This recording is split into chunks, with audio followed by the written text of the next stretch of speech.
नमस्ते दोस्तों, मेरा नाम अतुल वालेराव और मेरे मोटिवेशनल गुरुजी चैनल में आपका स्वागत है। आज मैं आपको बताऊंगा हुनर माने स्किल की कीमत क्या होती है। इस स्किल की एक कहानी मैं आज आपको बताने जा रहा हूँ। दोस्तों, ब्रिजलाल बहुत एक बड़े उद्योगपति थे। उनका नाम और उनकी पहचान उनके कारखाने की वजह से बढ़ते जा रही थी और हजारों मजदूर कारागिर उनके पास काम कर रहे थे। कारखाने से उन्हें हर रोज लाखों का मुनाफा हो रहा था और इसी के कारण हजारों मजदूरों के घर में चूल्हा जल रहा था। एक दिन अचानक उनके कारखाने में एक मशीन खराब हो गई, जिसको बनाने के लिए दूर दूर से इंजीनियर आए, लेकिन वो उसे सही न कर पाए। मशीन की खराबी के कारण ब्रिजलाल को लाखों का नुकसान हो रहा था। कुछ दिन बाद एक इंजीनियर वहां आया और उसने दावा किया कि वह उस मशीन को सही कर सकता है। यह सुनते ही ब्रिजलाल उसे अपने कारखाने के अंदर ले गए। अंदर पहुंचते ही इंजीनियर ने एक शर्त रखी कि मशीन ठीक तो हो जाएगी, लेकिन उसका भुगतान जो है वो मेहनताना जो है वे खुद तय करेंगे। ब्रिजलाल अब क्या कर पाते, उनको तो वो एग्री करना ही था। उनका हर दिन लाखों का नुकसान जो हो रहा था, इसलिए उन्होंने उस शर्त को स्वीकार कर लिया।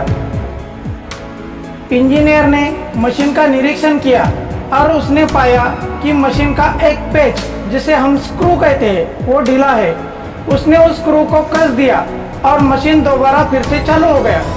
यह सब देखकर ब्रिजलाल बहुत खुश हुए और उन्होंने उससे अपना मेहनताना तय करने की बात की।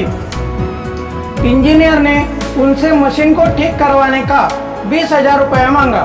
ब्रिजलाल इस बात से बहुत आश्चर्य हुए कि सिर्फ एक पेच यानी स्क्रू कसने का कोई 20,000 रुपये ले सकता है। लेकिन उन्होंने अपना वादा पूरा किया और पैसे देते हुए पूछा, सिर्फ एक छोटा सा पेच या स्क्रू कसने का 20,000 लेना कुछ ज्यादा नहीं लग रहा है?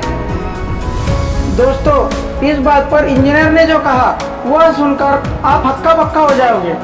उसने कहा, महोदय, मैंने तो पेच या स्क्रू कसने का सिर्फ 1 रुपया लिया है, बाकी 19,999 रुपये इतने बड़े मशीन में कौन सा पेच या स्क्रू ढीला है उसे देखकर कसने का लिया है। यह सुनकर ब्रिजलाल उस इंजीनियर की चतुराई और बातों से बहुत प्रभावित हुए और उसे अच्छी वेतन के साथ एक उच्च पद पर नौकरी पर रख लिया गया। दोस्तों, किसी भी चीज में या कहीं भी अपनी मेहनताना की कीमत अपने हुनर स्किल से की जाती है। किसी होटल में खाना खाने के बाद बिल का भुगतान किया है तो बहुत लोगों के मुंह से सुनने में आया होगा कि यही खाना तो हम घर पर भी बना सकते हैं और इसके लिए हमें इतना ज़्यादा भुगतान करना पड़ा। लेकिन किसी बिजनेस या अन्य किसी फील्ड में सामने वाला आपसे अपने टैलेंट के, अपने हुनर या स्किल के लिए भुगतान करने को कहता है, भले ही कार्य उसके लिए कितना ही बड़ा क्यों न हो या फिर कितना ही छोटा क्यों न हो। सार में कहा जाए तो, शब्दों में कहा जाए तो हुनर स्किल की कीमत हमेशा अनमोल रहती है। दोस्तों, अगर आपको यह मेरी कहानी अच्छी लगी हो तो लाइक करें, शेयर कीजिए, मोटिवेशनल गुरुजी चैनल को सब्सक्राइब कीजिए ताकि मुझे मोटिवेशन मिल सके और मैं आप तक एक अच्छी वीडियो पहुंचा सकूं। धन्यवाद।